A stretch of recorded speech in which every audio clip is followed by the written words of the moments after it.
Shalom, shalom. Giving honor and praise unto the Creator and the Maker of heaven and earth. My name is Yeshaya Yisrael, of the tribe of Dan of the nation of Israel. This particular short Hebrew presentation is not going to be long. We're just going to go over a particular matter regarding this kind of situation. All right, you see here that there are no vowels that are placed in. We're going to put the vowels in as this video goes along. Now let's look at this. This is actually from the book of Genesis, in the scriptures, chapter 2, verse 21. And it says this, why Yaphel. So we want to put the vowels in and explain what it is as we go along. All right?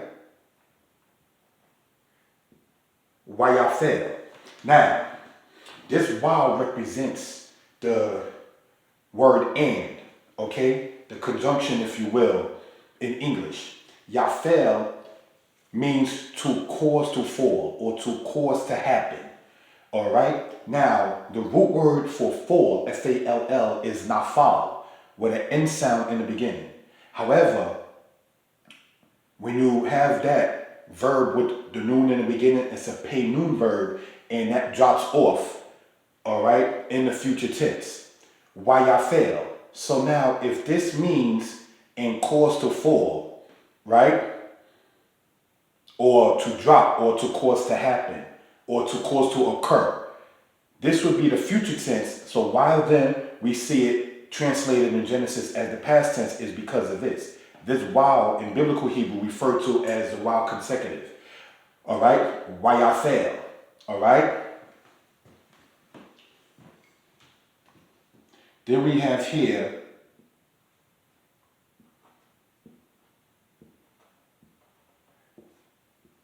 Tardema, like deep sleep, okay?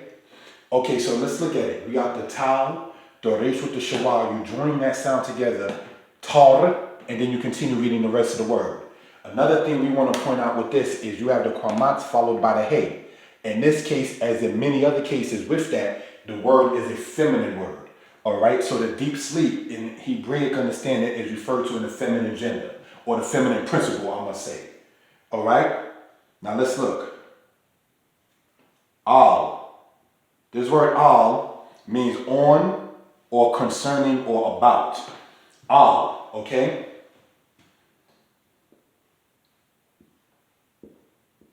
Al ha'adam, on the man. So these are just certain things you want to point out in that regard. Now, this is not to be the color game or the racial matter. The word Adam means man. Some say the word Edom meaning red, but it also means brownish red when you go into Odem. If you were to have the vowel, the kolam there, and to say go there. So just want to point that out. So this man taken from Afar Min Ha'adama, the dust of the earth, looked like what he was taken from.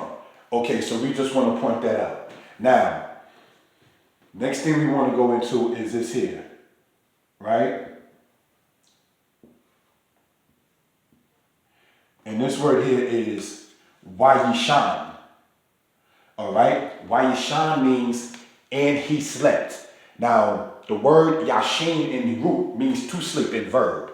Okay? So now when we see Wayishan, just like this here, it's the wow consecutive.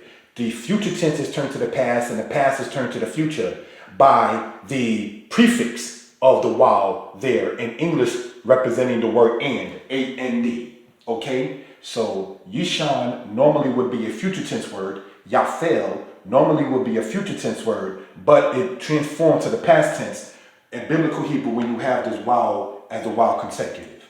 Okay, so let's just point that out. Now, we have this one here. All right, the wow, the yod, the kuf, and the chet.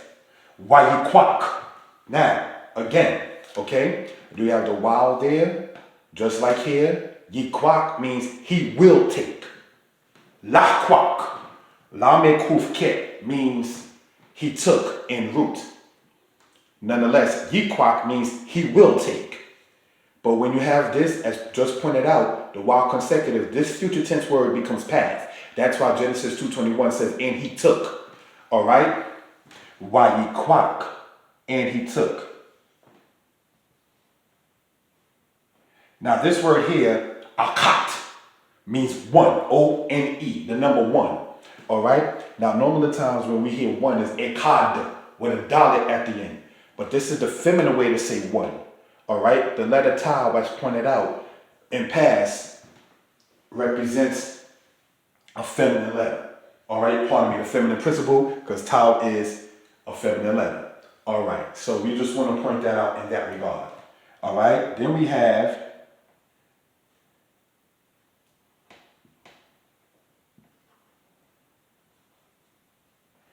now, Mezal Otaiwa. So let's look. You have this mem here signifying the aspect of a prefix for the word of or from. Mezal Otaiwa. Mezal Otaiwa. Okay? So let's break this down or expound upon it, should I say. Zela or Zale. Zade, Lamed, and Ayin by itself. Said as Zela or Zale. That means side or rib, all right, or IB. So let's look. Let's not deal with the mem at the moment. Zal Otaiwa. This O aspect here, brothers and sisters, is the feminine plural. Zal Ot. You have Zela becomes Zal Ot. Okay? In that case, this Kwamat followed by the Yod, I. That's how you get the I sound in a language. And this wow is the W sound. Zal Otaiwa. Taiwa. Now, many times brothers or sisters ask, how do you pronounce it when there's a yod right next to a vowel? You don't see no vowels there. What that happens when you're dealing with nouns, it shows you his whatever in possession plural. Zal Otaiwa. For instance, you have the word sefer, meaning book. Sefaraiwa would mean his books. Abotaiwa means his ancestors. So anytime you have it, give a better one or a more simpler one. All right? The word yad means hand. Yado, his hand. Yadaiwa, his hands, plural. So, Mezal Otaiwa, from his. And then we got this one right here, plural with the ot, zale or zela, meaning side or rib. So we just want to point that out in that particular case. All right, this is not the entire verse, but we just want to go over that. Shalom.